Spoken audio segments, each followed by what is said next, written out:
Dude, if you're seeing this right now, you're watching the Party with Marty.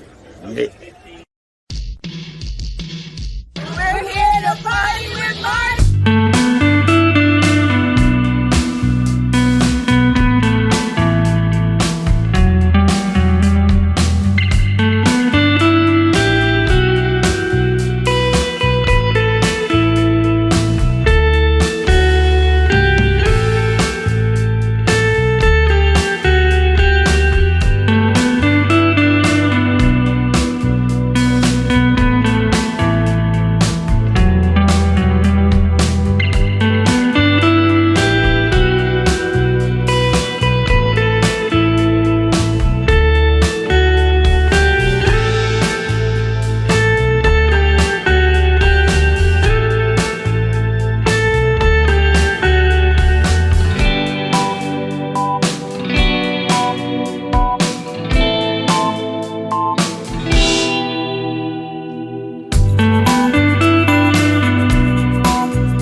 Was running, Alabama was winning everything like they had been doing under Saban up until most recent. And they're probably not. Here's the thing: when my teams, I got three teams. It's basically where I've lived for major amounts of time in my life. I bought a house and lived in Florida, so I got all over to Florida and Florida State. I lived in Tallahassee a while, right there where Florida State is. So I always take in the team where I live.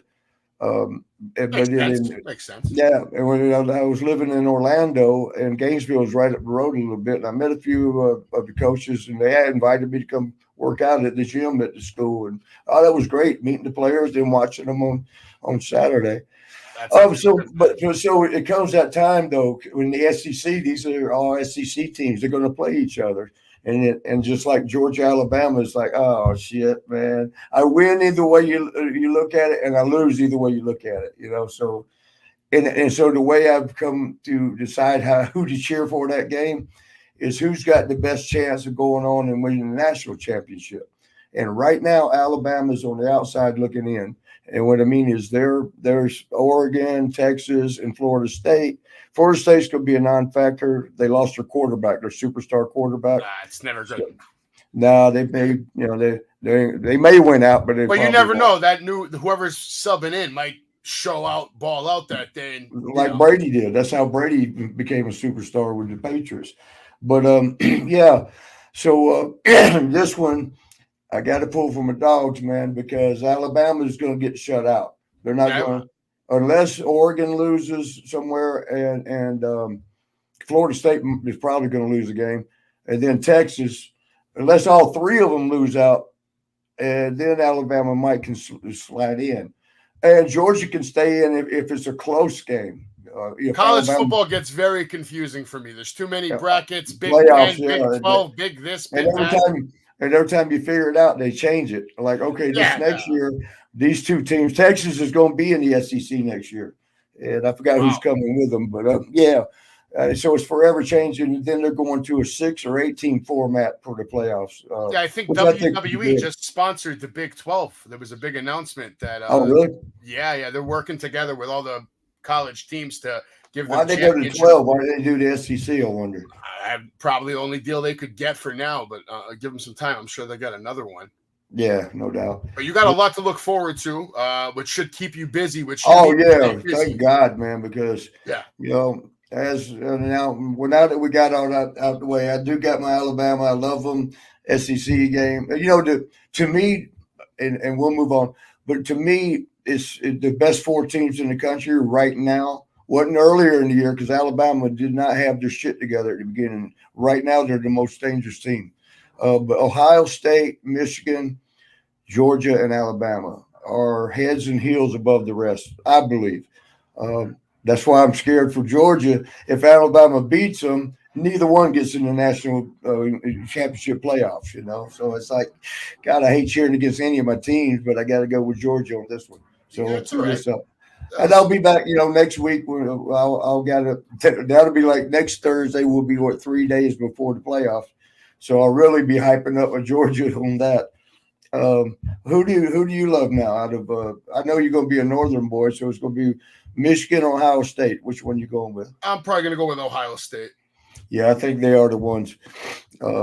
If Georgia's doing something incredible, that's another reason they'll want to go for them. Even if Alabama, the other teams, like I said, Alabama sneaks back doors into the playoffs with Georgia. I mean, I cheer for Georgia because they'll be the first team in history to three-peat national championship, at least in modern time. I don't know about 1880, but yeah. I'll tell you what, this time next year, hopefully we can go to a game in Georgia and watch those Bulldogs in person. Oh, yeah, I'd love to, man. I'd like to set that up. I've never been to a college football game. I've only seen them on TV, and they look like an incredible environment. Oh, I mean, here's the difference. I mean, I love pro ball too. But here's the difference. In college, is so much emotion played.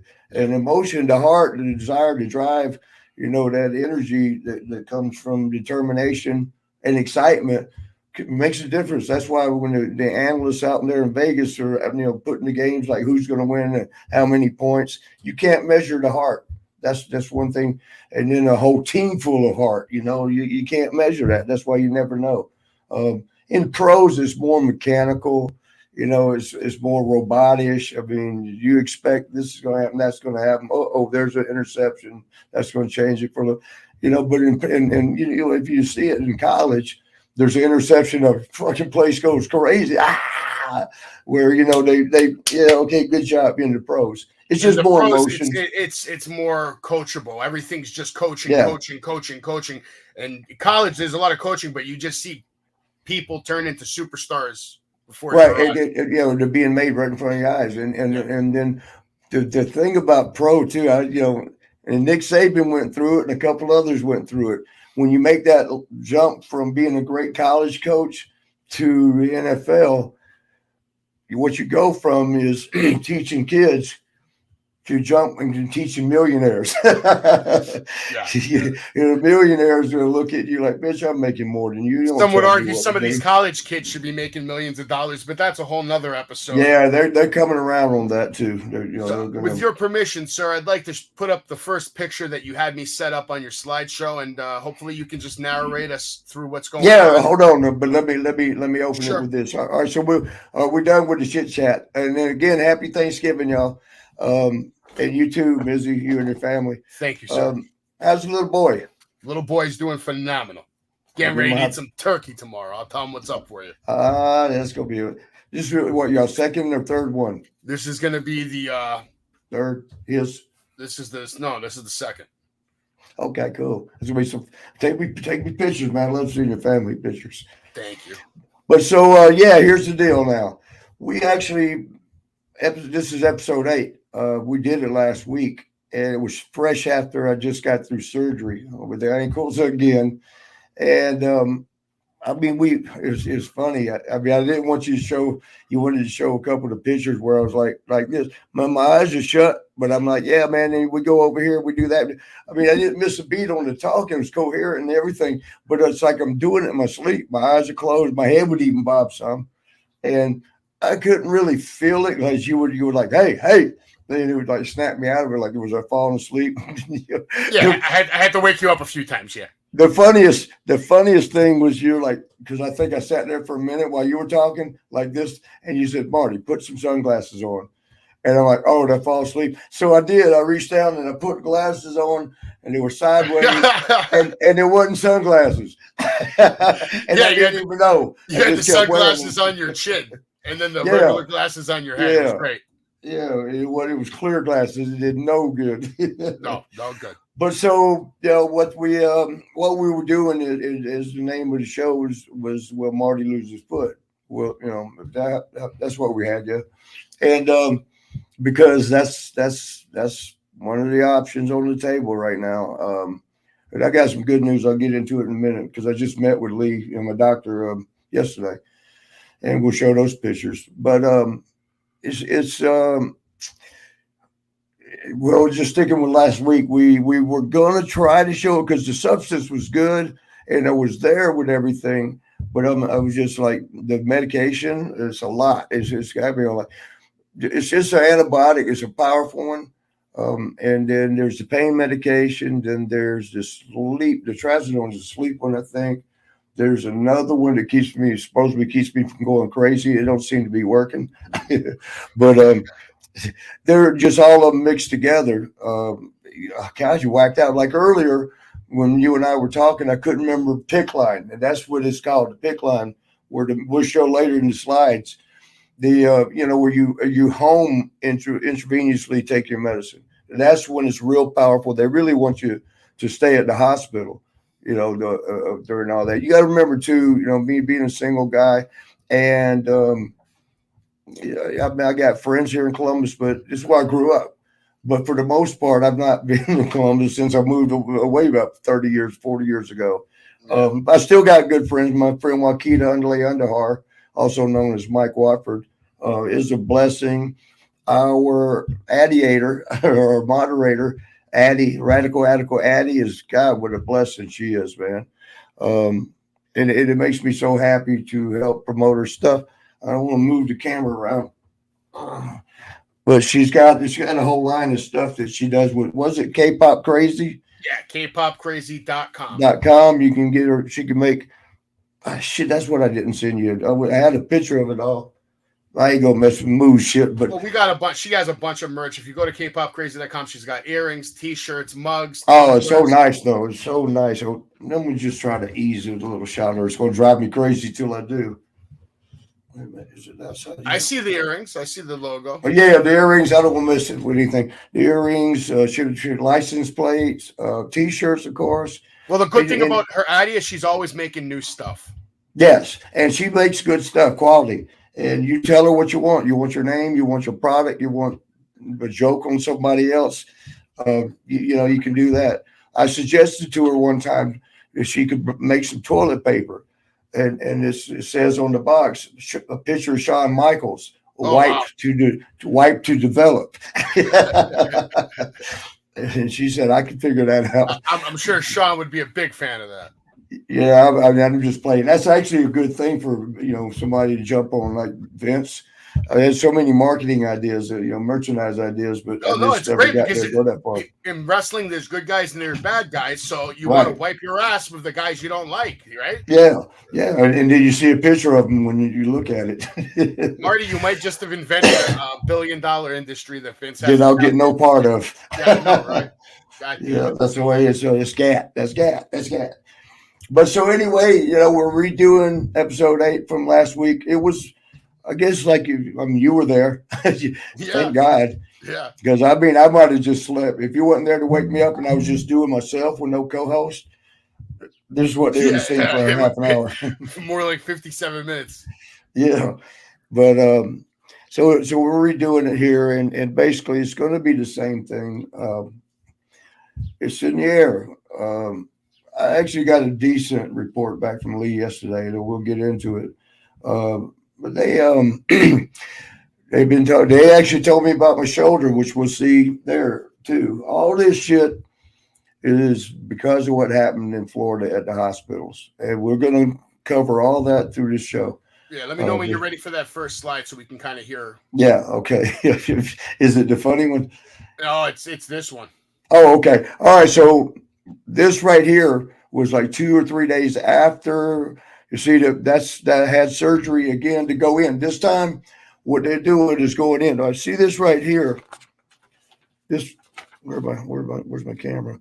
This right here. I don't know if you can see it. Let me use this. Yeah, I see it. Front view.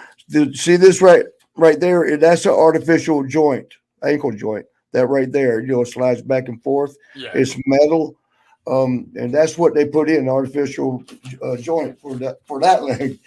And the joint is metal. So when that sepsis, the blood infection crap started getting high, getting more infected, we had to yank that out to keep the metal away from the sepsis. It attaches to it and grows. So this surgery here is when they took it out.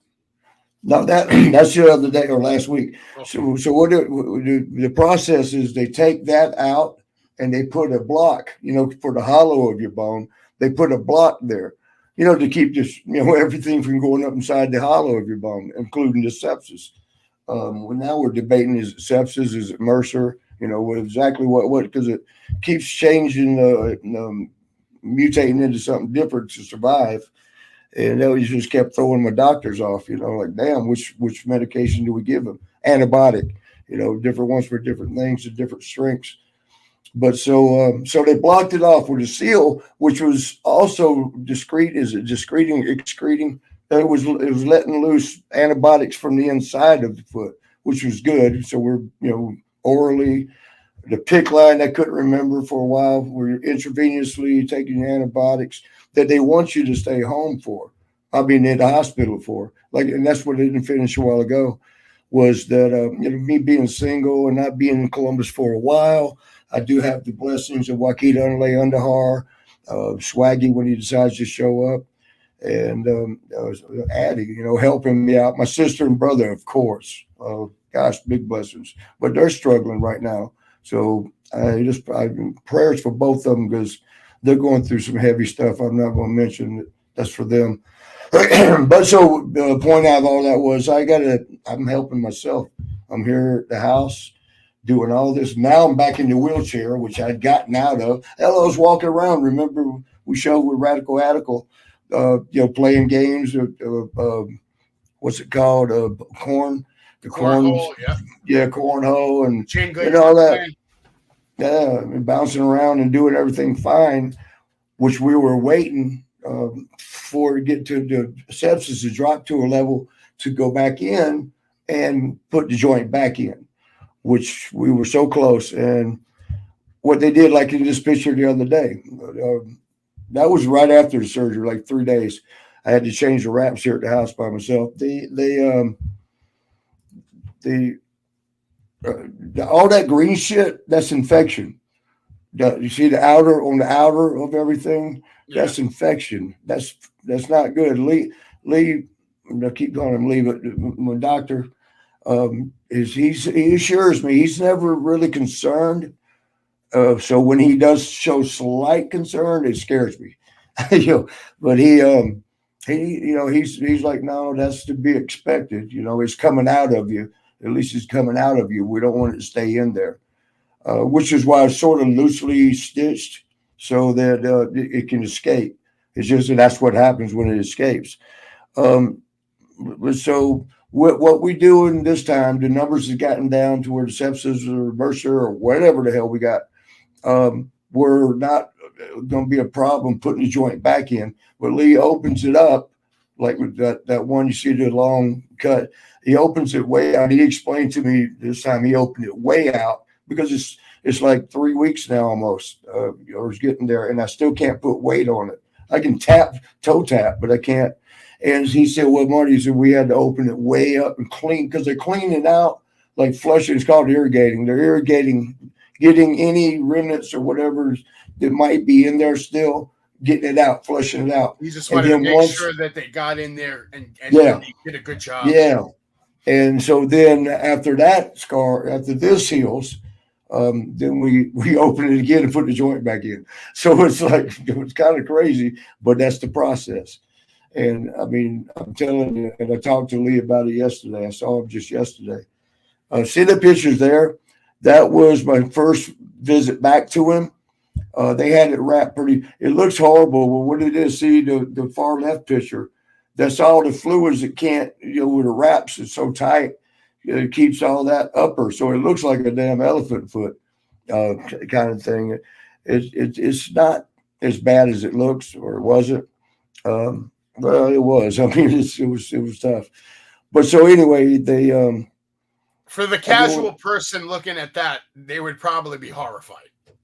And they probably would pass out. They were trying to take a picture of your own self because it's true. Your body has a mechanism in it with so much pain, it'll shut off so that you'll go in shock. You can die from going in shock. Yeah. And so, the 9, I'm not putting nobody down, but the 9 to 5er, average 9 to 5er wouldn't be able to deal with that. And I got to, that's all day for me. Now that's it. I mean, when you really look at the scar, man, it's massive. It's such a huge cut in the foot, and not normal people are dealing with that pain. Yeah, the 2 on the right, I think those are from yesterday, aren't they? Because no, we have the pictures of your foot from yesterday. I think are at the end of the show to give everybody a clear update on where you're at right now.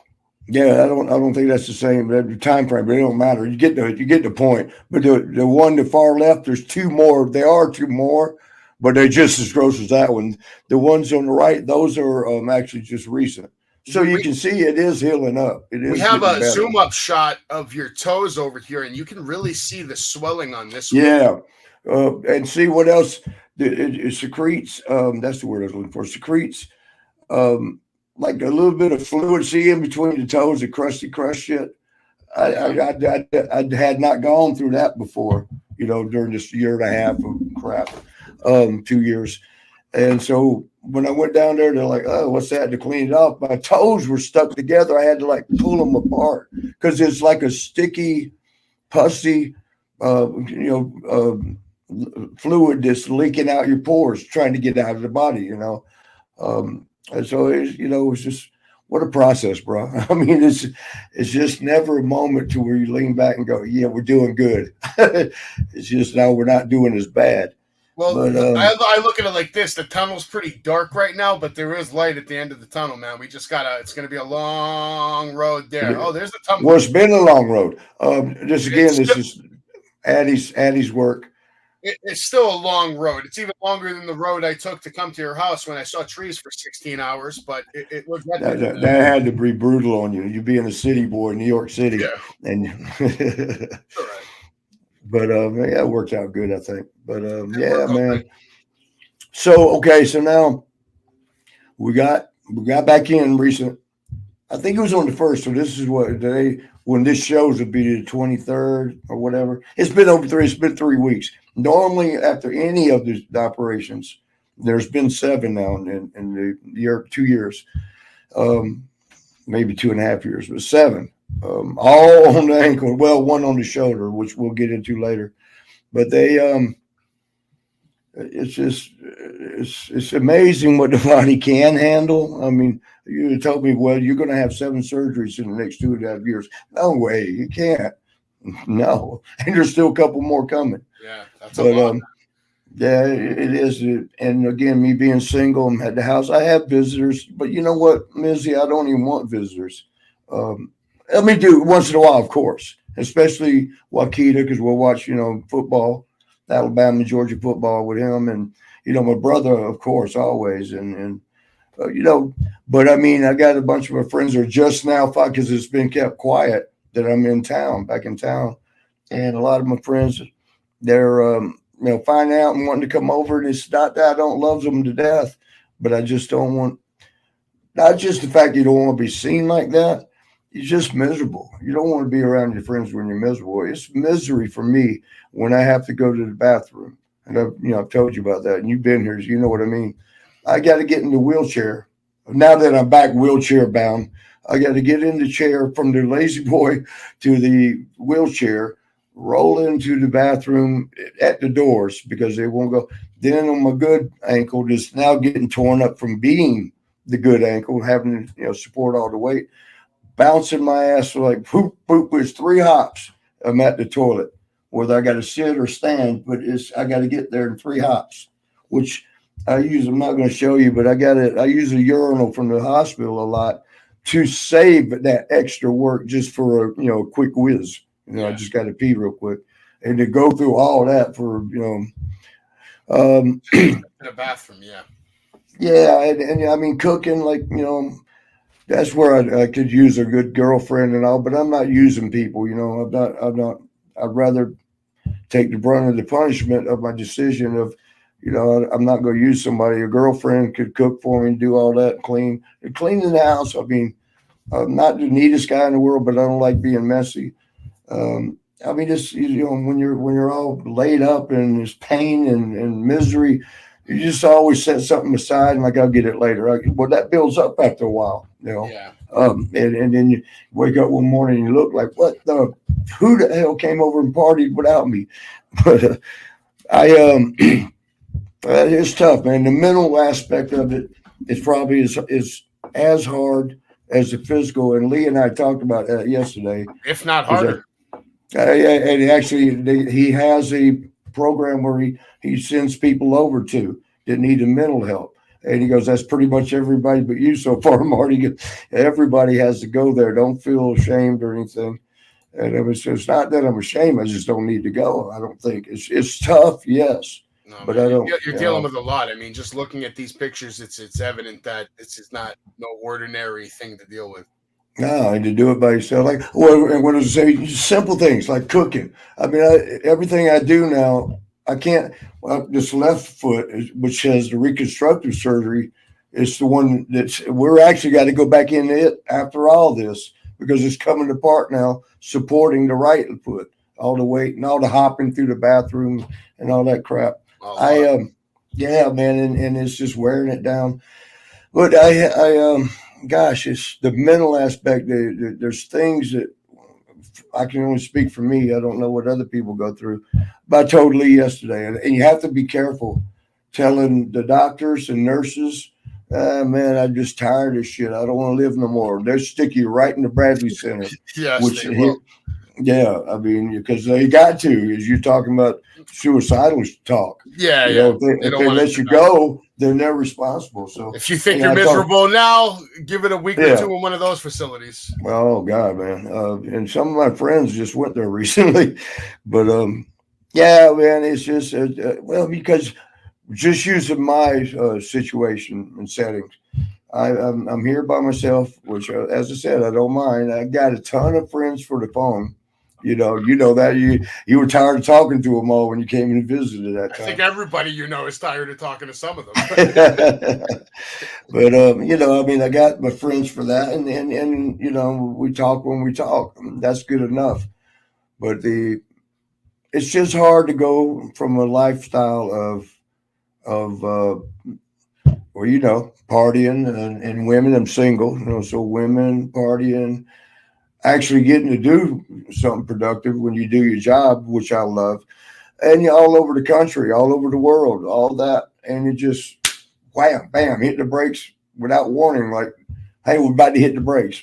No, just hit the brakes, and you got to adjust real quick.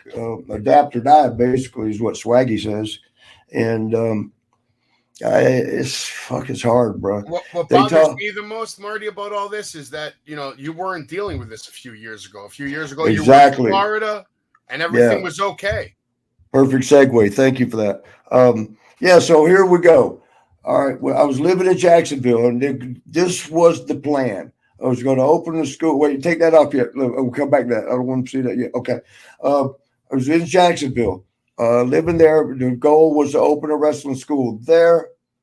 And once you got it up and running, go down to Tampa Bay area, because there's a few wrestling schools down there. And a couple of them are my friends. Frankie Reyes, I love to death, so I don't want to be stepping on anybody's toes.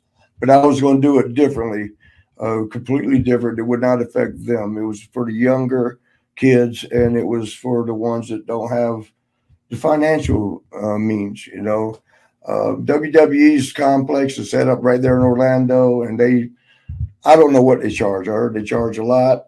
It's worth it. You got the best trainers in the world. But I'm sorry about my nose. The damn medicine makes it itch. But they, all the kids, if you're somebody, you're watching others, like, I got better talent than that. I at least want to try to prove it.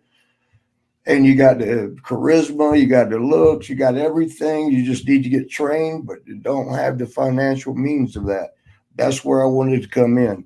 And that was the plan. That was the goal, which will tie into what we're going to talk about here shortly. But so, Jacksonville, we had it going, setting up, and it was like, I need to stay on time frame. I got to get my ass on down to Tampa Bay area, not Tampa necessarily itself. Jacksonville, one of the investors was really dragging his feet. So I had to be like, okay, we'll come back to this and let me head on down there and start getting that going. But I wanted Jacksonville and Tampa and everything in there in between. And of course people will come up from Miami or wherever else, just nearby, or even, a lot of people are, serious. They'll come from states away, but that was the goal. We had started, I was pretty much recovered from the reconstructive surgery on the left foot, and the joint replacement was the right foot. I had them done within 4 months of each other, which Lee said he don't like doing it inside of 6 to 8 months, but he knew I would rehab the hell out of him. He knew, we know each other. And he says, I'll give yours 4 months before doing. He says it's a couple of months, but it's a couple of months, to say, and then at the end of it, so 2 months. So it's 4 months of saving you over the long run. And we got it. We did it. I mean, I was actually ahead of schedule. I mean, I was ready in 3 months, and everything was good to where I was walking, without the crutches. And then once I got to walking freely, that's when I took off for Jacksonville to do everything. And we have some video where it gotten so good, my ankles, both of them, from that I was able to go to the gym that was in my apartment complex in Jacksonville and stack on. I mean, I was working out with everything, of course, but pertaining to the ankles, I was able to get on the rack, this sled you sit, I forgot what it's called, press sled, where you're sitting there and you press the sled and put in all the weight, whatever weight you can work out with. Do we have that slide? Let's show them right now. Okay. This is a place. Oh, shit, it's already breaking. What the fuck, don't kill me. What the fuck? That's all. I can't put no more weight. That's all the weight. It's kill me. What to do? Oh, shit. Oh, fuck. Okay. Do what I tell you to fucking do.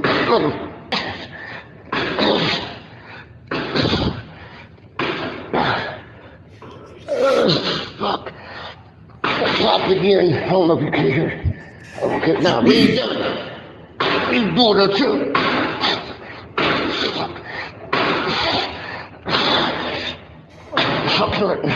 Fucking tell us any fucking thing. We run this show. And I think that's about 300 pounds for guys like me and you, athletes and work out regularly. That 300 is not much. It is for 2 ankle surgery, each ankle. had something going on, but recovering from it. For the average 9 to 5er, everybody will see their perspective on that little clip we just showed. For 9 to 5er that doesn't really get in the gym, 50 pounds or something they have a hard time with, and especially repping it out, getting a lot of reps, which I did like 25 on that. I was doing 25 for 3 sets. I think it was 300 pounds, but whatever. But so right there, you can see that the ankles were doing great. They were recovering. They were, the process of being.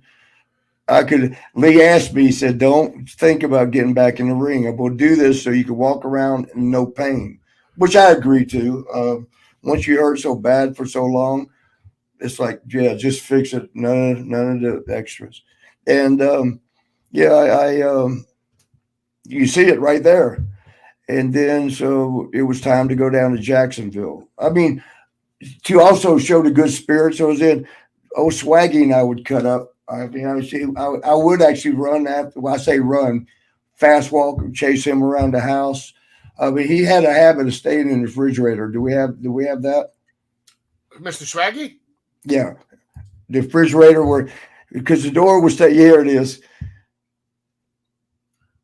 So he would see the crack, like if the refrigerator didn't shut all the way, he would take his little leg and open it and go investigate what kind of food was in there. And then I would play with him, chase him around the house. We were all in good spirits. And the point I'm trying to get across here is everything was doing so good. And then my 2 friends, one of them that we're going to see here in the interview type setting shortly. And another one of my friends, we all ended up being good friends. Not like that. I mean, I have females that are friends. And it's the funny thing is, too, Nia flew in. She was up there in Virginia, Richmond, Virginia, where my sister lived for so long. I did anyway, she flew in. Elo from Tampa. Elo was going to be helping a lot with the schools down there and whatever else she could help with, because she was in the business for over 38 minutes. She valeted for somebody with Ron Nemi's group, or I forgot, maybe Mike Peskin, I'm not sure. But anyway, they're my good friends, and they were going to help me. I can't drive because of the disability, but legally I'm not allowed to drive right now. Once they're good, then they get tested up for everything. Doctors clear it that I can drive again. But so, they came and got me, and I hated leaving Jacksonville. I actually liked it there. And, of course, the plan was to come back. But so they show up. Everybody's festive. Everybody's doing good. I think I got them to work out with me at the gym, that little gym there once before we left. I went and got a good haircut. Because my hair was sort of long, and I found, I get nervous around barbershops, right? I can imagine. You got that picture where you can almost see I'm smiling, but behind that smile is like I'm looking to see a Sean anywhere. Are you talking about this one, the barbershop picture? Yeah, right there. That's in Jacksonville, right down from where I live. And I'm looking right there. I'm trying to act like, oh yeah, it's cool. We're gonna get the haircut right here. But really, I'm looking where Sean is. He coming? Is Sean here? Yeah. But so we jumped in the car. Packed up a little bit. I didn't have that much. I wouldn't move furniture because I'm back and forth and all over the place. Most of my furniture is in storage in Georgia, here in Columbus. Now it's in the house, of course. But the girls were great. They helped me out. My roomie, my good friend, my Brooklyn boy, he's from Brooklyn like you. And I always tell you, y'all got a lot of, now I understand both of y'all better by seeing both of y'all, being around y'all a lot. So anyway, I think we got a picture too. And this is interesting. The fact that the girls took me down from Jacksonville. Oh, there they are. That's Neo on the left picture, sweetheart of a girl right there. And then on the right, that's Elo, the far right. She's the one that messed around in the business for 38 minutes.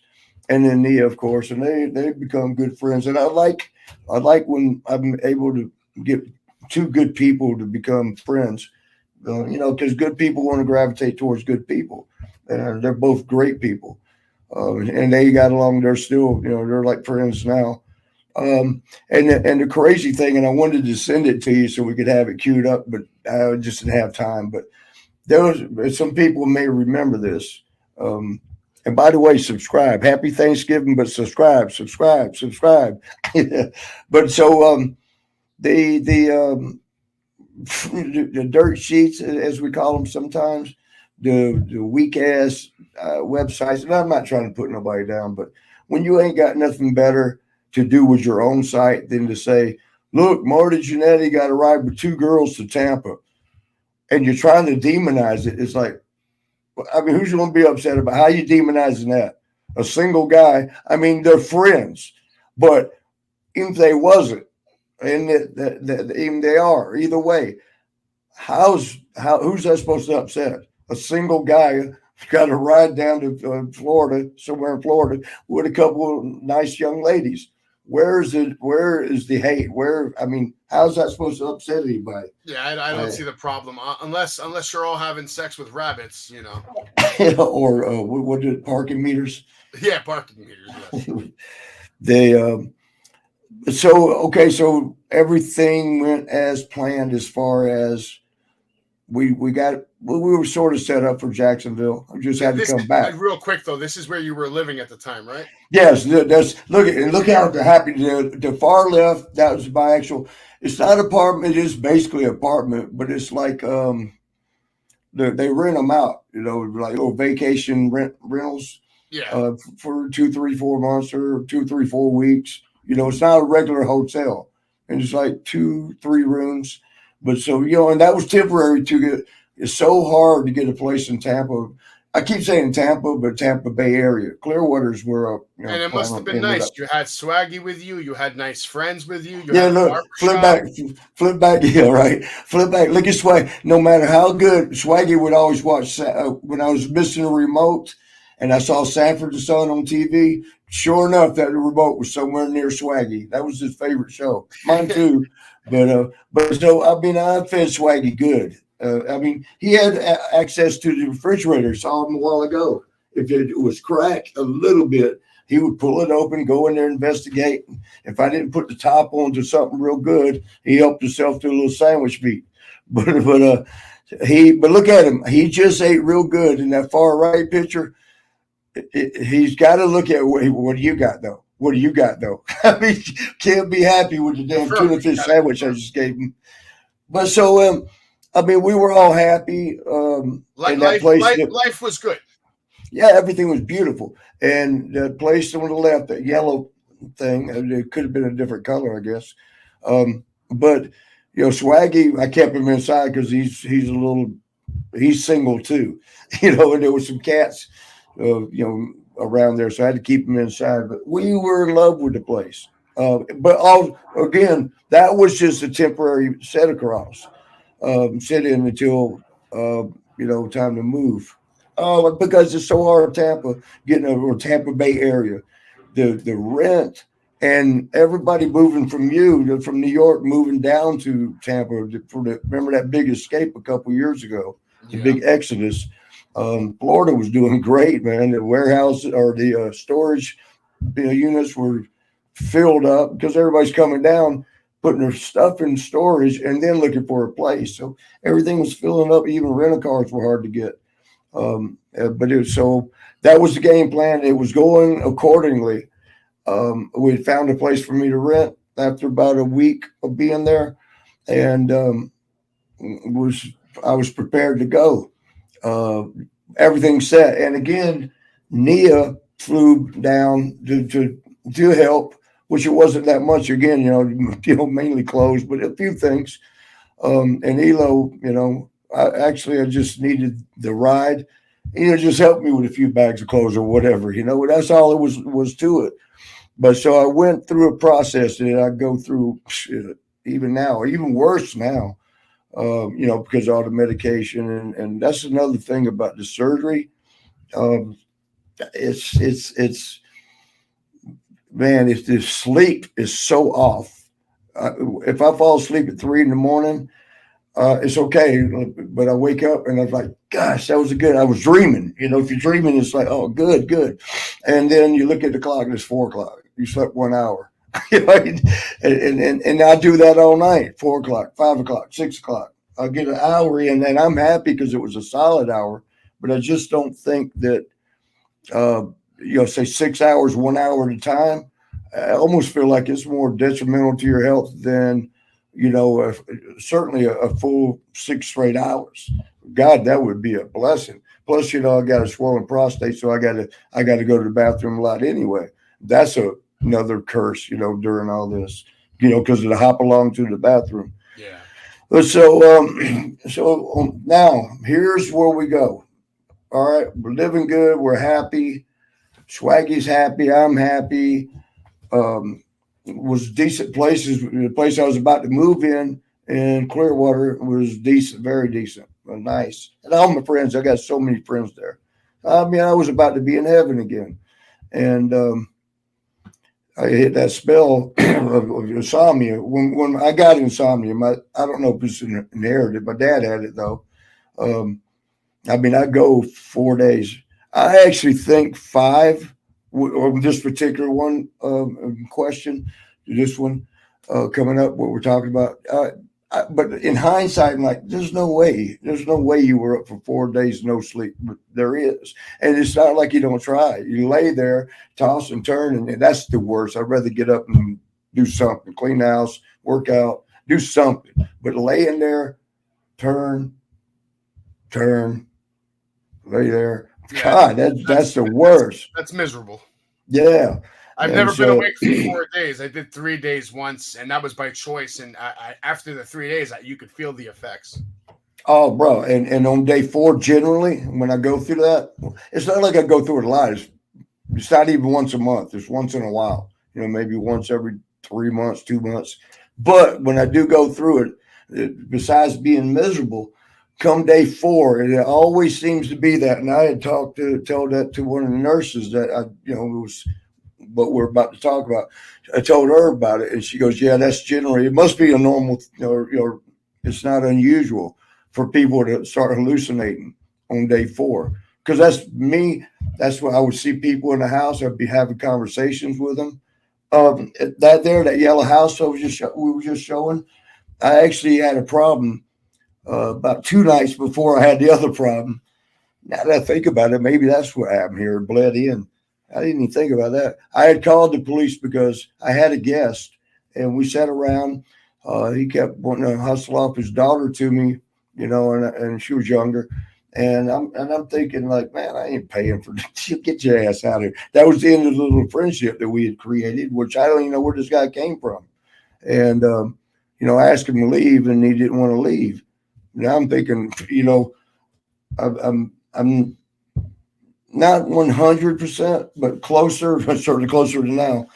But point being, I know I'm not really ready to start, duking it out with somebody. So I was like, man, let me, if he ain't going to get out of here, call the police. And I believe it was St. Pete police that I had to call for that area.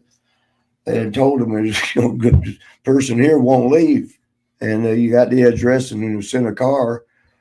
And I turned around and to let the guy know, him and his daughter, that, hey, police are on the way. Hang out if you want to. There wasn't nobody there.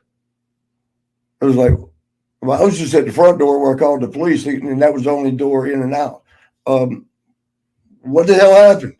And that's when I realized, oh, shit, I hallucinated. There was never nobody. So I had to call back to the police department and tell them, never mind, they left. And so that was the end of that. But the hallucination thing, that's on record too. All this helps prove my case. That's got to be on record. I'm sure they got that on file at the police department. Maybe, I don't know. But so they day 4 or 5, whatever it was, Nia calls, and Elo was set with the car, and we're gonna get by a little bit of stuff and head over to the place I was about to rent. And I was, so like I said, on day 4, I couldn't, I'd lay there yawning even. I mean, God, they're yawning. But so I'm laying there starting to yawn, and I know they're going to be there. They said about 45 minutes, Marty. It might take us up to an hour, but we'll be there. And I'm starting to yawn and nod, and I'm like, you know what? Shit, I can power nap. Grab it while you can. You know what I mean? Because just even that little bit. And so, I laid there, and I was like going out, and I'm like, okay, good. I figured, okay, I'll sleep till they get here. Next thing I know, I'm waking up, and there's police, paramedics, both, whatever it was, around me. And I've been told, and I need to research more, but the state of Florida, or at least the county that I was in, they can't force you to go to the hospital. They were upset because they say, this is a bullshit story. In fact, I tell you what, with Nia was kind enough, and she would be, a witness if we were ever go to court, which I think this deserves a court visit. I mean, I don't care about that kind of shit, but when you change somebody's life, can we go to Nia's interview? Sure. And I'll probably hit you up like stop. Mr. Savage and MJ, thank you for having me on your podcast. So the events that we're about to talk, they started on November 18th, 2021, and it covers a span of 7 weeks. So I was visiting Florida. I went to see Marty, and when I walked in his apartment, I noticed that he was showing signs of dehydration and sleep deprivation. So I was very concerned, and an ambulance was called. Marty, when he came to, when he regained consciousness, when he was awoken, he didn't want to go to the hospital. He thought he was fine. I was of the view that, maybe we could get some water into him, get a little rest, give him a little rest, and he would be okay. But the people that came with the ambulance, the paramedics, they were of the view that he should go to the hospital. And he was almost threatened because he said he didn't want to go. And they said, well, we can do this the easy way, or we can do this the hard way. And that kind of shocked both me and him that, they were being a little aggressive about it. Anyway, he ended up going to the hospital, and his stay lasted about 7 weeks. And a couple of things we observed that, really make us question how they treated him. The nurse's attitude the first night in ER, they kept him in the ER in the first night. And I said to the nurse, I noticed his feet had a little bit of... Okay, time it out. Okay, excellent. Okay. So now that's what she saw from fully awake and everything.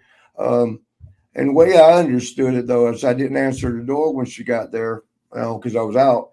And she had gotten the guy that ran the place, the manager, whatever, who I was good with, good friends. He opened the door for her to come in. He knew of her, we talked a lot. Me and the manager, we became friends. But he felt that, I'm laying there and they're calling me and I'm not budging, I'm asleep. He got panicked and called the ambulance people. So I don't know why a policeman would be involved. I'm not sure there was, because remember I'm out of it, kind of waking up. Two, there were several people there in uniform. I could swear there was a policeman there, but maybe that's normal. You send the police with the paramedics. But so I just remember waking up and I was just like, I'm not comprehending what's going on. Like, what's going on? And I see Nia, and it was good to see her. But I'm also looking at them, wondering, what are they doing in here? And they're looking at me, and they're like, "Are you okay?" I'm like, "Yeah, I'm fine. What's up?" Well, you weren't responsive when we got here. I said, "Yeah, I just laid down for a nap. I hadn't slept in 4 days." And I said, "But I'll get one later. I got to get." And I had to hurry. That was the thing. I was supposed to check out like that night or whatever it was. That was my big concern, was hurrying up and getting out, so I didn't extend my stay and upset anybody. Because there was some people renting right behind me. So that was my big deal. Is let's get the stuff and get out of here. That's my main thing. And they were like, "No, you got to go in now. We got to take you in." And I'm like, for what? I told you, there's nothing wrong. I'm doing jump jacks. I'm like, I'm fine. What are you talking about? Well, you wasn't when we got here. I said, I was asleep. I just told you I had not slept in 4 days. Of course, I wasn't going to be pop right up and kip up and arm drag you. I mean, I'm trying to wake up and all that nap was so good. I actually remember dreaming, but so they kept saying, no, you're going, and I'm like, I'm not going. I don't need to. I'm fine. Leave me alone. I got to get out of here. And everything was already packed, compacted into, all we got to do is pick it up and put it in the car. I said, do you see all this? I've got to move out. I got to get out of here. I got time to play with this. I'm not going. And they're like, well, you are going. And then I'm like, who the hell are they talking to like that? And I'm like, no, I'm not going. You can guarantee I am not going. And I said, I got too much to do to screw around with this shit. I don't need to go. What are you going to do? Wake me up more? I'm awake. But it's like little, meaningless little bicker back and forth. And then it finally started being, as she said, aggressive. I took it as a threat. The one dude, is all bowing up now, saying, well, we can do this the easy way or the hard way, and then, Larry Boa comes out. And I just said my age there. But so, I looked and I could thought 3, 4, I'm still groggy from waking up like that. And I'm like, okay, I'm not going to be able to fight all of them. so I said, all right, man, let's do this thing. How long is it going to take? Now, this is the fun part right here. How long is it going to take? And they said, well, that's up to you. If you'll hurry up, you can be out within an hour or so. And I'm like, God, isn't that crazy? You're making me go in for an hour or so. What the hell is that going to accomplish? I mean, I didn't understand the whole thing. It don't make sense, does it? No. I mean, that's totally how are you forcing somebody to go? I mean, in hindsight, let's think about it. Insurance cards right there, right? Money. With that, I said, let's go, let's get it over with. And I walked out to the truck ambulance thing. I walked out to it. I told my manager, I said, I guess I'll be back in a little bit to get that out. And he's just like, yeah, don't worry about it. Just do what you got to do. And Nia followed, and I think she had to drive. She couldn't ride in the ambulance with me, plus she had her car there. So I get up in the ambulance, and then they want to lock me down and all that crap. And I'm like, well, you have to. I understand that. In the ambulance, you got to put you in that little gurney thing and, lock you in for safety purposes. But so I'm thinking, let's go get it over with. I'll be back. And the manager wasn't going to be a problem. He saw what happened. And so he knew that, I can't get my stuff out until.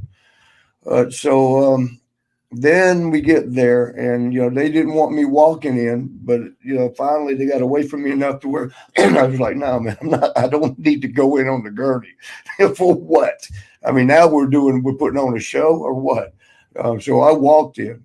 And then that's when Nia saw what all she saw, that, I'm still groggy. No matter if you got that little 20-minute, 10-minute, whatever it was, power nap, you're still not, 100% comprehending all the shit, especially that kind of shit that's going on.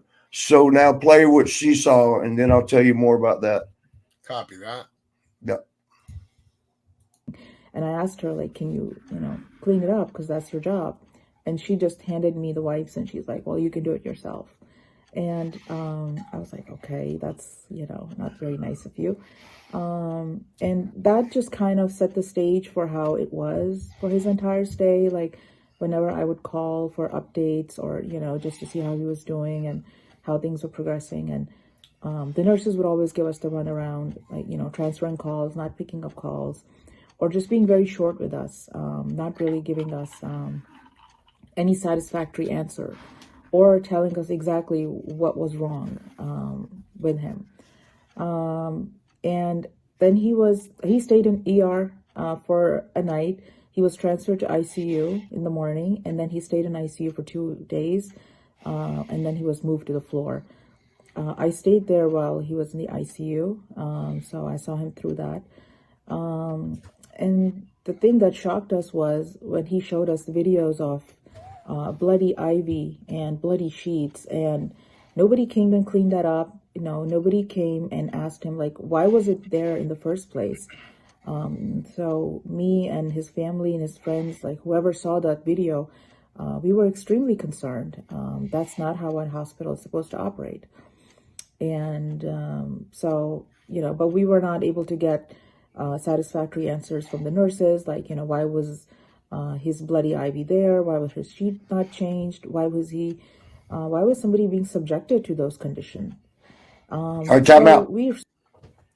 Okay, so that's the thing. See, I didn't even realize getting bounced around like that. I mean, she had told me that afterwards, she said, man, they took you from where you come in the ER, where they forced me to come in, to ICU. That's intensive care. Why? Why the hell did you take me from not needing to go there? Now you ship me over to, after a night, to ICU.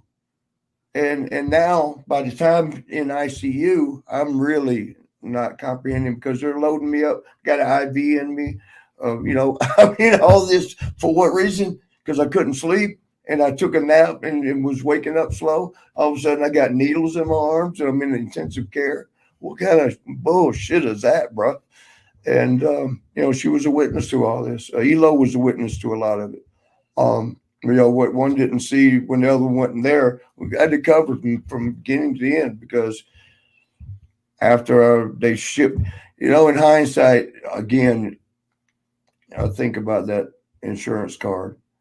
That's all that was. If you think about it, there was nothing. There was no need in that. I mean, I was up and walking around and shit, and now you got me in intensive care and with needles and shit in my arms. I mean, they loaded me up on medicine. It was 4 days had gone by. I didn't, because Nia had to leave and go back to Virginia. And it was like, you're leaving? You just got here. She goes, it's been 4 days. And I was like, what? Because I've got the TV right there in front of me, and nurses coming in all night, giving me whatever I want as far as when it was time for my medicine. That what medicine, but it was the pain medicine that would keep me kind of groggy, and it just didn't. My brain was shot. It didn't register to me that, Marty, why you here? As long as I felt decent, which you feel decent when they put that medicine in you, or some of it. It seemed like an hour. It was 4 days, and I guess that's what. The thing is, I guess they do that to more than just me, and I think that should be exposed. I didn't want to mess with any lawsuits, mainly because one of my best friends, Lee, Dr. McCluskey, that's suing his. That would be going after his, his industry. But I took him. Can you pull that picture up of the blood on the taped on my arm? Absolutely, and it should be exposed. My mother-in-law passed away in Florida to the same nonsense. Damn, sorry to hear that. I didn't know that. See the one with the left bloody. They couldn't. Whoever it was couldn't find a vein. They kept missing. See the left arm. They'd already tore it up from the same shit. That's all bruised. So where they just kept puncturing and puncturing. Oh, we missed it. No, we missed. They finally got one on. That's the right arm. And so when they got it, it was leaking down the side of my arm, and they wiped it off and taped that on and said, "Oh, this will do." And it ended up being blood on my right side on the sheets. I mean, if I'd move a little bit, you hear, and it's me rolling in blood, leaking out of that. Oh shit! We turn that off. That's crazy. Hold on. Hey, Gino, I'll call you right back. I'm on the podcast. All right, bye. Damn, I hate doing that to him. He just got back from the hospital himself. But yeah, so a male nurse came in, who knows how long it had been, I'd been laying like that, and with my arm taped like that. And I remember him saying, like, he goes, I understand they said not to bother it because they got the, your veins are flattening out, so they want to leave this one. And I said, well, it's not him though. He's looking right here. He goes, yeah. He goes, in good conscience, I cannot let you lay here like this. He goes, we're going to need to wash you, and I got to change that. I got to take that off. And so now for the first time, I find out that my strength is gone, right? Because I'm gonna go do little showers right there, and I go to get up, and I can't get up. I'm weak. I don't. As far as I remember, I was eating the hospital food. But how long are we in? I need to speed this up. What's the time? We're at 1 hour and 5 minutes. Oh shit! All right, let me speed up. Okay. And bear with me, y'all. I'm trying to hurry. Happy Thanksgiving. Save me some turkey and ham, but and dressing. Love dressing and stuffing. And so, yes, that too. If made good, that's the best. But so the male doctor helped me, but I couldn't get to the shower. I mean, it's all over that little front piece that you wear. Yeah. And so and I got to get cleaned up. It's on my body too, of course, and I can't stand up. And I'm like, how am I going to shower? And he goes, okay, I'll get you a chair, and just sit in the chair. I said, well, okay. And they got me in there, and I was able to. But the thing was, and it still ain't even dawning on me yet. Like, why is it you can't walk now? Why is it you couldn't stand in the shower? I'm just thinking. I'm so fucking medicated up. I'm not comprehending what's happening all around me. Let alone the fact, why am I there? Let alone why they put me in ICU. Let alone why is there blood all over my ass? So let alone all that. And now I can't even walk. I mean, I couldn't get to the shower, and they put me in a wheelchair and wheel me into a chair to sit and wash off, and the same way back, and help me into bed. I mean, something's up, bro. In my opinion. So no, that's not a lawsuit. That's not slander. It's my opinion. In hindsight, you know what they were doing, right? You mess with the medical field. They're milking you. They're milking the shit out of that insurance card, and they're keeping me loaded up on whatever so that they can keep getting that. Now back to Lee, where I said, I talked to him. I didn't want the lawsuit or whatever. This was at the beginning, of the ridiculousness. And I told him about it, and the whole, how this happened to you, what happened, because I was low on blood too. I was like 2, and Dr. Mac will tell you best, because he don't hold back. He was mad about whatever happened. And that's Lee's brother, Lee McCluskey. And we were all on the football team. We called him Mac, for short for McCluskey. So there was Lee and there was Mac. But so anyway, Mac, and he's the one who did the shoulder. In fact, this might be a time to throw the shoulder up real quick. The shoulder pictures. See right there, the right one. Now I'm back to Georgia, and that shoulder kept. So see the red right there. That rash would stay there for no reason, no apparent reason. That was just there, and that's when one of my friends said, "Uh-oh, man, you need to get in."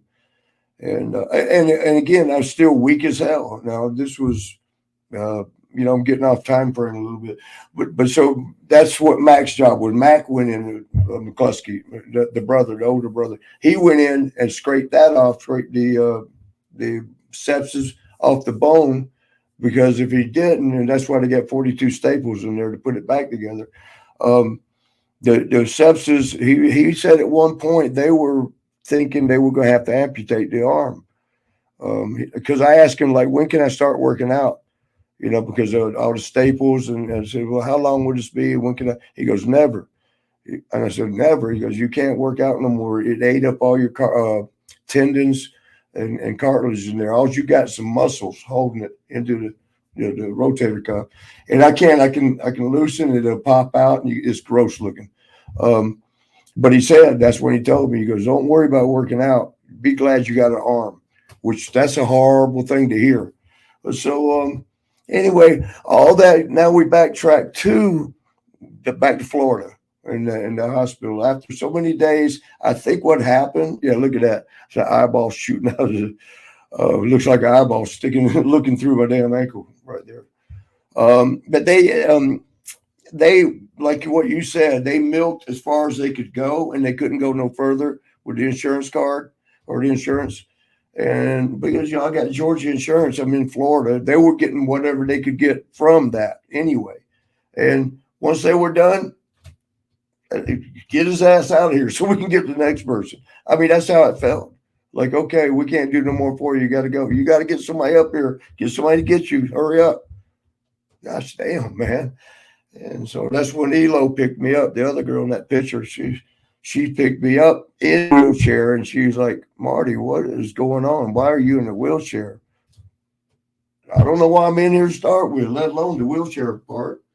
But so I don't know, bro. PI. Remember we said PI? We might not have.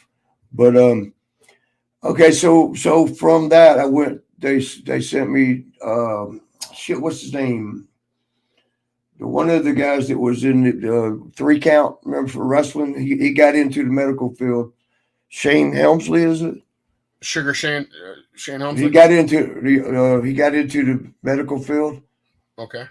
I don't want to get his name wrong, but anyway, he had a rehab thing where they were going to help me get back to my feet, whatever was wrong, physically, that I couldn't walk around, which I was curious too. Like, what could they have done? I mean, I was fine. You see, I was working out like a mofo, just a week earlier. Everything is fine. All of a sudden, I can't walk. What the hell's going on? What could my thing? Yeah, my big thing is, what could they have done other than a filthy hospital? That's how you get sepsis. Filthy hospital with bad practice and, taking advantage of you. Yeah. And so all the blood and shit, I'm laying in for days. Hell, how do we know that wasn't somebody else's blood too? Did they even clean the sheets? I mean, that was a filthy hospital. And what I was going to say with Lee when I told him, I don't want to sue because that's your field. I don't want to, upset you or not. I don't want you thinking, well, if I mess up, he's going to come after me. And he goes, Marty, he goes, as a doctor, we don't want stuff like that for our reputation of our industry. You've got my blessing to go after that because I don't want that. That's bad practice and it shouldn't be allowed. And you will actually be saving other people from having to go through it too. So he just go right ahead. So that's when I actually considered, like, okay, I didn't know who to call, but so what I did, I went with I'm not going to say a name, but I went with one of them television things, the big claims, like, we'll get you everything. And you call them and they want a brief detail on the answer machine or voicemail. They want a brief detail. And I left them a good one and told them I got pictures and eyewitnesses. I never heard back from them. I don't know if that meant they didn't feel they could win the case. I don't know. I actually called and left another one because I thought maybe it didn't record. Maybe I did something wrong. But I think I need to hook you up with my lawyer, Nick Sikas. Can he go nationwide? If he doesn't, he knows someone who will. Okay. But so from going in there, let's listen to the rest of our interview, and then I'll carry on with all the shit because we got to wrap it up pretty soon. Sounds like a plan. Okay. I really believe that neglect happened in that hospital. When he was discharged on a wheelchair. He was unable to walk. He was in a lot of pain.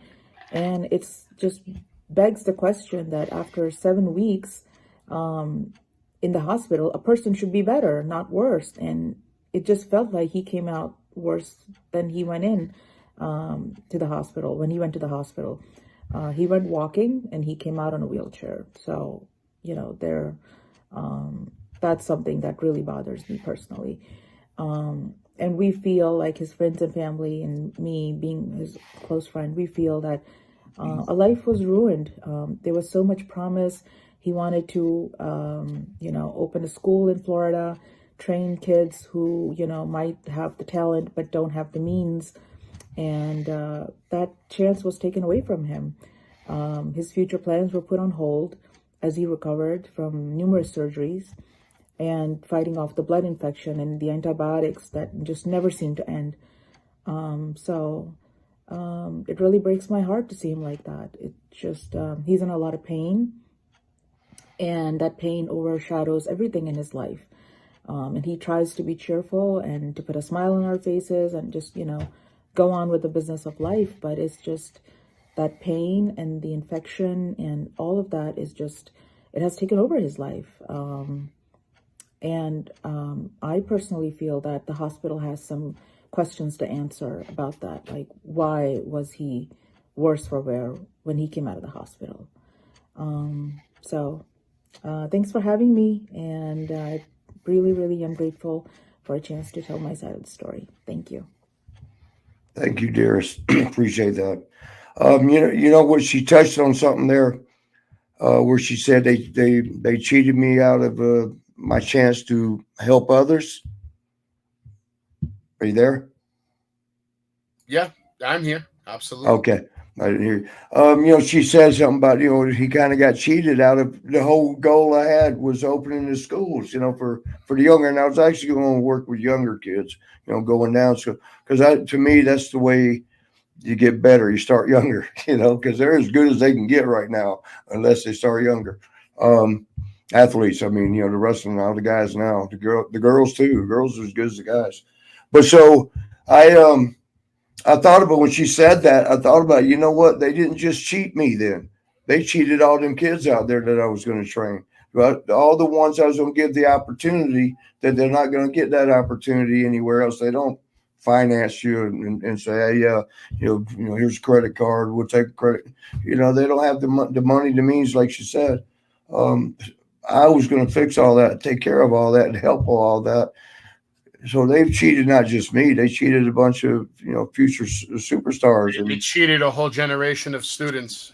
Yeah, and so and now the last of the pictures that we got on slides. This is the shit I've gone through since. And oh, by the way, she said 7 weeks. That's how long I ended up being in there, because every hospital took a bite of the apple. When I went to the Helmsley's place, wait, pause it real quick. When I went to Helmsley's place, or I'm saying Helmsley, it might not be, whatever. It was one of the boys, and the rehab. They didn't realize it was that bad. They're like, oh man, he can't even get up. I couldn't even get up off the bed. It was getting worse, rather than he can't get up. He's struggling. He needs a wheelchair. I was getting to where I couldn't even get in the wheelchair. It was getting worse. It's like, what did y'all inject me with? But that would have been the sepsis, because it's eating away at everything. It's taking away my ability to move around. And they even said, we'll find you another hospital, or we'll try to. And they did. And it was a different one than the first one. At that point, I couldn't tell you how long I was in the second one. It was the third stop. And then Tampa General, once they got as far as they could with insurance, then Tampa General, which is a pretty big one, known nationwide. I thought it was credible, but they kept me for the longest period of time. And again, I think you're running up that insurance card. I think that's what I think. I don't know. 7 weeks I was in the hospital. I was forced to go. And was told, like, if you hurry up, stop digging around, basically is what they were saying. You can be out in an hour or so. 7 weeks later, I'm being released and in a wheelchair again.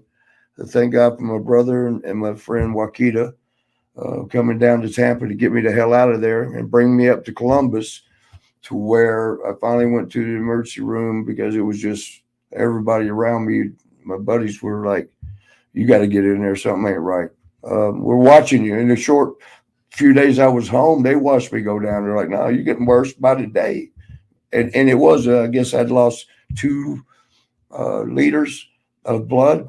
I was like, if you got 8, you're supposed to have 8. I don't know if it's liters or quarts, but I had half of it. So, anemic as hell. And I didn't lose that much blood anywhere that I know of. I don't know. Maybe they put me to sleep there. Very, very scary stuff, man. Yeah. But so now with the pictures we got left, This is what I battled, including the shoulders, like you were just showing. And that's the pick line. That's when I went home after, they scraped my shoulder and did all that. I have to give myself 3 shots a day. That's the most powerful antibiotic you can put in you. And they prefer you to stay in the hospital, so they can watch over you. If it gets out of hand, you're right there. And, nurses and doctors can do something. They really didn't want me going home and doing that pick line myself. But, man, I wasn't going to stay in the damn hospital. I hated that place. So all this, the ankles, I had to go in and take the joint out that I was banging out the weights. Everything was so good. Look at the yellow on the toes on the far right one. Or the right picture, the yellow on the toe. I don't know what that's called. It's not good though. And to see the left, or that's the right foot, but the left picture, see that white crappy shit. I'm guessing that's pussy, and I don't know if it's infection. It's got to be right. It's pus. That definitely looks like pussy discharge.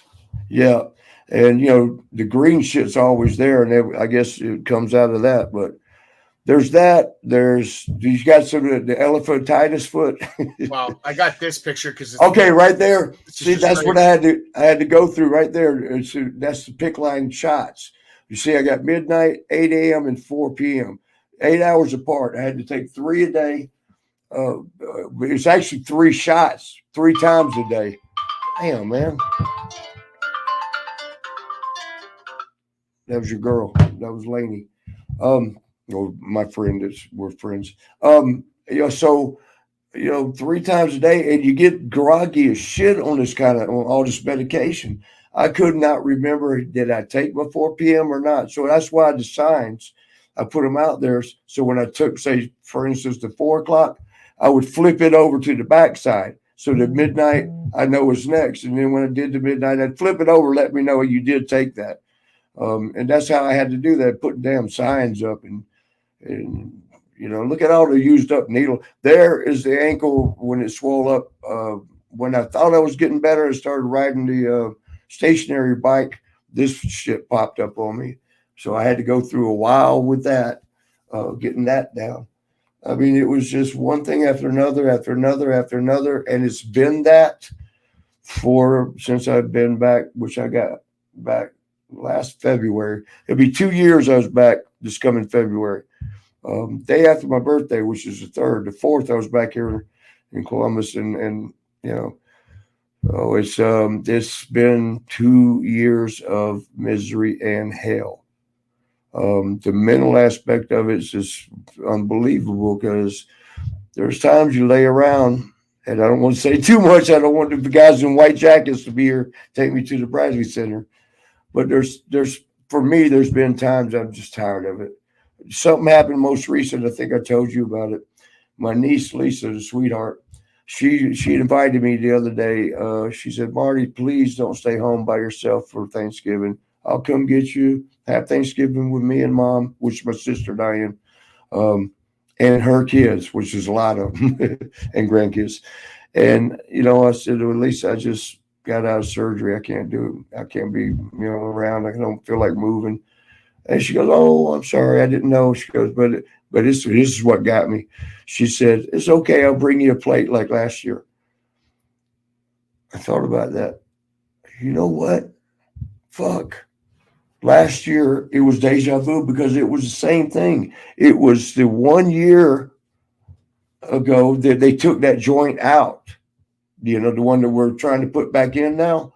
So, and it was the same thing. She asked me last year, like, don't stay home by yourself. At the time, I was staying with Wakitas, but he was back with his wife. So, again, I was by myself. But so, it was the same thing. I just had surgery, and that's why she brought me. So, man, it was like a year. Are you there? Can you hear me? Yeah, I can hear you. I was just saying, you got hit with a massive deja vu.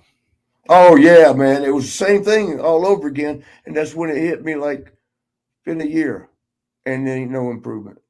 I mean, it is improvement, but I wanted to ask you about that. I wanted you to spend these last few minutes kind of updating us on your most recent visit. That was yesterday at 4 o'clock. You see that it's still got the green. See the green shit in the wraps over there. that's still infection. But Lee wasn't too worried about it. He goes, well, you're gonna get some of that with what you got. Which what happens with the infection, like say it's sepsis, it's a bacteria. It wants to live too, so it mutates into a different thing. It formulates into something different, and then you got to take different antibiotics. Luckily, the one that they just replaced the other day, the block that they put in, I told you, it secretes the antibiotics from inside. He said we happen to get the right. It secretes the perfect thing to fight off the what's it's mutating into now. So he thinks we can really get this because I got a wrap that goes around, like see this around the here. whole leg. Yeah. Yeah. That well, you That's can't heavy. see. Oh, I see it. Yeah, that's heavy duty. Yeah, underneath is it's medicated, and it goes in from the outside inward. That's an antibiotic, and we got the one secreting from the inside. And I'm taking the oral, so I'm taking 3 antibiotics right now, fighting this shit. And one's hard enough, but I gotta say, it looks better than the last time I saw it. And from my knowledge, it looks like the body's just doing everything it can to heal, and as it's healing, it's just pushing out that. Yes, well, that's what's happening. Yeah, that's the way Lee explained it. It's tightening up and it's squeezing out the impurities. So it's just, it was brought up to me. Lee said about amputation on the ankle, and he goes, they got great prosthetics now. Prosthetics, however you say that. And I was like, Lee, and he laughed. He goes, I know, but I just want you to know that option is available. And I was like, I'd rather die. I mean, it's like if I'm going to do that, I might as well. I've already gave up. If I'm going to give up, it ain't going to be like that. But so, I started looking at because I was going to send you some pictures to put on here. They got some cool looking, prosthetics that you put on. 2023, we've upgraded. Yeah, man, you got cool looking, heavy metal looking things that almost, if you wasn't serious, almost like, I want that. Why can't we just call Vince and have him turn you into RoboCop or something? He's got the money. Well, with all the metal I got in me right now, a little more won't hurt, Yeah, shit. But so, yeah, man, it's just, I mean, I don't know, Mizzy. I mean, I got you helping me. I got my brother, of course. And you got a bunch of people that friends. love you, Marty. Your fans love you. Your family loves you. I love you. And I love all y'all. I'm here for you every day. Whenever you need anything, you can always call me anytime. You know that. Yes, sir. Sir. Can we answer the question even a little bit? The episode is called "Will Marty Lose His Foot?" Do you have any kind of answer for? Well, yeah, Lee told me yesterday because I told him, I said, man, you know how much I was against it, but when Lisa, my niece, hit me with that the other day, with the deja vu, like, okay, I'll just bring it, bring you a plate like last. That bothered me, man. I will tell you what I shouldn't tell you in the world right here just listening. I that same night that she had, it was like 4 nights ago. I got on, it kind of just like a mule kick, a wake up call that like, this is what's going on in your life, bro. You ain't doing nothing but staying sick. I was laying in the recliner, the TV room, and it was under a little blanket. It wasn't cold, but I got the air conditioning on, and then the blanket over because for some reason that's always so comfortable. And a little bitty space heater, just like one big as your feet, little space heater right down by my feet, hanging out the thing, the lazy boy, and a couple of beers, and to relax with, and TV set on football, whatever. It was just something enjoyable. Leaning back in the chair, warm, comfortable, because at that point there was no pain shooting through me, so it wasn't hurting. I was comfortable. You got the blanket on, you got the little, cozy little what do you call it, space heater down, keeping your toes warm. And I just thought, this is the way to go. Just enjoy it and let it come. Well, maybe, And but not yet. yeah, and the thing is, I started thinking of my friends. Like I need to tell somebody, but I can't tell my brother because he's going through something that he don't need to hear anything like that. My sister's going through something; she don't need to hear nothing like that. I started running through my list of friends. I thought about you, and I just thought, well, for one thing, it was like late, you know, family time.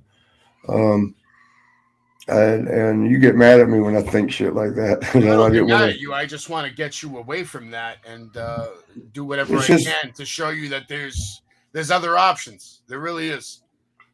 And you're a fighter. I look at you as a fighter. All your fans look at you as a fighter.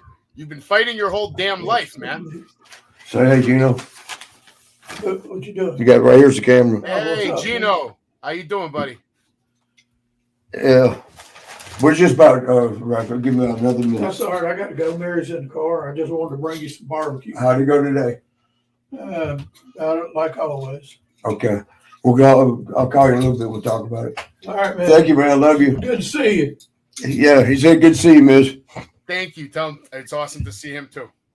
Okay. All right, Brian, I'll call you. Yeah, so they what were we saying? Oh, about laying down and just it was comfortable. I was just laying there and absolutely it was a surprise comfort. It was like, wow, nothing hurts. That was the biggest part. It was nothing was hurting right then. And I just thought like this is what I've been fighting to have for 2 years. Here it is. Let's go out in comfort. That was, but then I wanted to call my friends and give somebody an opportunity to talk me out of that. Because the thing was, I had this part I shouldn't be telling, because this is why I don't want the people with the little white coats coming straight jackets. There were sleeping pills. So what do they call them? Tranquilizers, things that helps you, relax and go to sleep. There's a bunch of them there. Take one beer and a few of them, and I don't have to hurt no more. Well, I remember you calling me and telling me that, and I'm glad you did call me and tell me that. I texted you a bunch of stuff that I'll keep between me and you, but you got a million reasons why you have to keep fighting, because once you get through this bullshit, I feel like the best, and I know you might take this and not believe it, but I still think the best years of your life are ahead of you, Marty. I do believe that if I can get out of this, I'm in quicksand right now. The harder I try, the faster I seem to go down. I'm not by no means wanting to throw in the towel, but I'm just tired of hurting. And it's just, I get it. It's not over. I mean, we're going to fix everything. It's just, being single, that my brother just stopped in. That's Gino. That's my hero. Stopping in real quick, and I didn't get to say much because we're finishing up here, but that's all I got. I'm not complaining on that because I chose my path. Not this crap. This is why again I definitely want to go after the hospital, because they have ruined this life and subsequently a bunch of lives that I would have been making. Give them a chance of making their dreams come true. It's just shitty, and like Lee said, don't let them do it to other people. I agree. But it's just so hard to want to live like this, though, man. We're gonna get and another thing is, so it'd be so easy to call one of my friends, my girls, and say, hey, you ready to settle down? Because I'd be using them. To get them like settled down like they all, most of them want to do, should finally do it because of this, because I'm not, doing well. That's wrong, and I will not do that. So at this point, I'm not, my battery. You really do got to, why the folks are dying? No, that's all right. Anyway, we'll hurry because I got like 10%. But so I'm not going to use nobody. So right now I'm in a conundrum where I can't even do nothing because I'll feel like I can't even look or talk to anybody female wise right now, because I'm not going to feel like I'm using them. I'm settling because I'm going down. So I'll get through this myself, and with your help and my fans' help and the loved ones. But all right, brother, I'm dying out, my battery and me. So let's get together, everybody, and we'll see y'all next week. You know what you can do, though? You can keep calling this guy's wife. Oh, yeah. All right. Hey, Marty, the barber here. Been a while since we've seen each other. I'll be seeing you pretty soon. Oh, and stop calling my wife at 5 in the morning, man. I wouldn't mind, but you're waking me up. Yeah, you can keep calling his wife. You can call me. I won't do the sex talk with you. No, Missy, well, me and Missy don't do that, but Yeah, she'll call me she'll call me at 4 in the morning, 5 in the morning, and then say, call me back. And I call back and I always tell her, where's Beaver? She goes, he's right here. I said, well, you're waking him up. I mean, it's the same routine. Same thing, never ends. But we'll be back next week, hypothetically. Same time, Yes, same sir. damn place. And we all love you, Marty. And we'll be back I next week. love all of y'all, and we'll have a good show for you next week. In fact, we're going to have some good surprises. All right. Love y'all. Go Bulldogs. Yes. Dude, if you're seeing this right now, you're watching the Party with Marty. Yeah.